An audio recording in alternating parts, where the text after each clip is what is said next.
is, I know a lot of you are just going to say, why don't we just challenge the NFA? Why don't we just challenge gun laws as a whole and just screech in the courtrooms, shall not be infringed? As much as I would love for that to work, it's just not going to work.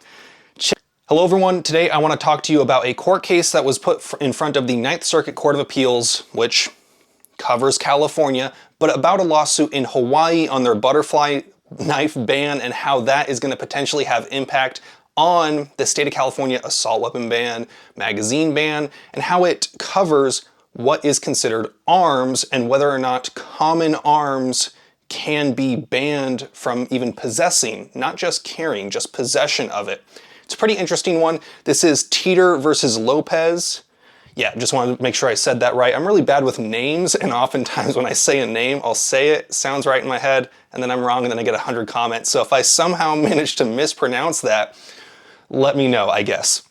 So today we're talking about the court case that is covering the Hawaii ban on butterfly knives. And now something that I thought was particularly interesting about this ban is the state of Hawaii tried to argue that the plaintiffs didn't have standing because essentially, and this is boiling it down in the most like fifth grader language, so if you want actual lawyers to discuss this, subscribe to maybe Four Boxes Diner, Arm Scholar. Oh man, there's another guy that I just discovered the other day. I'll try to link those 3 channels down in the pinned comment or description or something like that.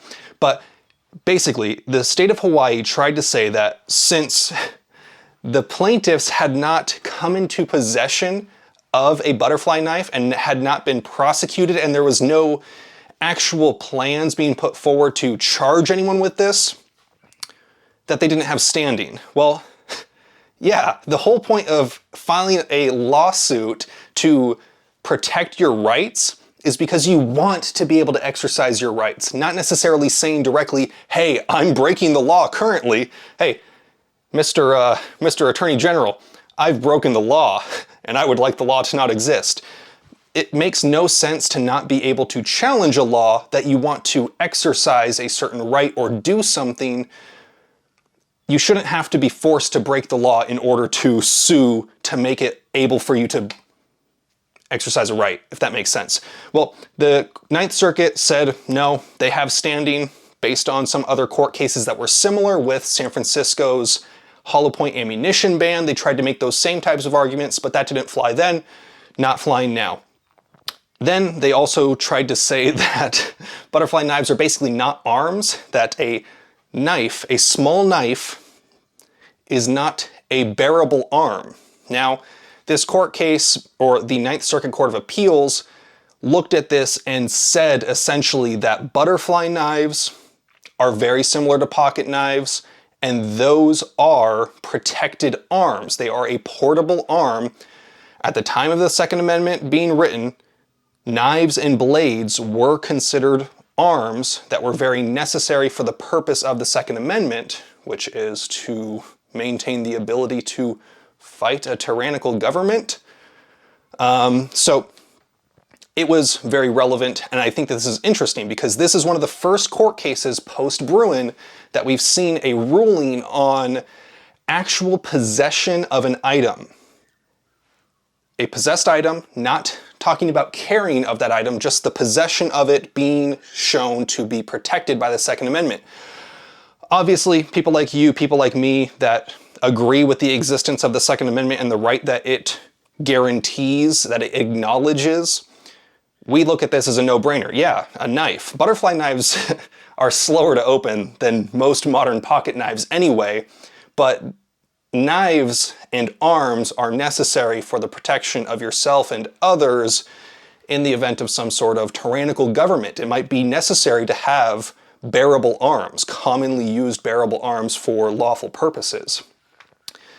So how is this going to impact the Miller versus Bonta, Duncan v. Bonta, all these other court cases covering bearable arms? Well, this is since it's being remanded back to the district court, this is still something that can be looked at and shown, hey, look, the Ninth Circuit ruled this way, said that these types of items or bearable arms are protected by the Second Amendment. Having any sort of court case moving through can be positive, which is, I know a lot of you are just going to say, why don't we just challenge the NFA? Why don't we just challenge gun laws as a whole and just screech in the courtrooms, shall not be infringed? As much as I would love for that to work, it's just not going to work. Chipping away at things slowly, bit by bit, is how we are going to realistically see progress. I understand that a lot of you are saying, oh, these lawyers are just trying to line their pockets. If you knew how little money some of these law firms charge for these Second Amendment lawsuits versus what they charge for literally everything else, and the proportion of how much money they make from Second Amendment issues versus how much money they make from regular, boring corporate law stuff, you would think to yourself, man, why do they even do that Second Amendment stuff? It's because they actually care. Some organizations are better than others, but I'm not going to really super get into that. But the law firms that are doing this generally, or at least I can only speak for the CRPA, I guess, because they're the only ones I have individual interaction with Michelle and Associates and the CRPA, they're doing stuff because they believe in the cause and because it's a good cause. If you want to support organizations that support you, look into who is having success in the courtrooms. But the mag ban, the assault weapon ban, and the lawsuit that I'm involved in, Boland versus Bonta, can all be massively impacted by this court case showing that possession of an item is legal and should be protected under the Second Amendment. You cannot just ban commonly used arms.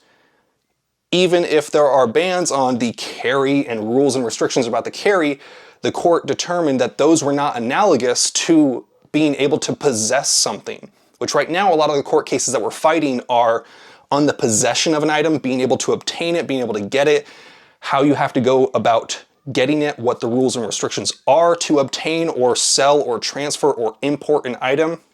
So if the possession and receiving of it can be protected, and we have a similar lawsuit saying that it cannot be restricted, you being able to possess something that is a bearable arm, that's going to be huge for these court cases.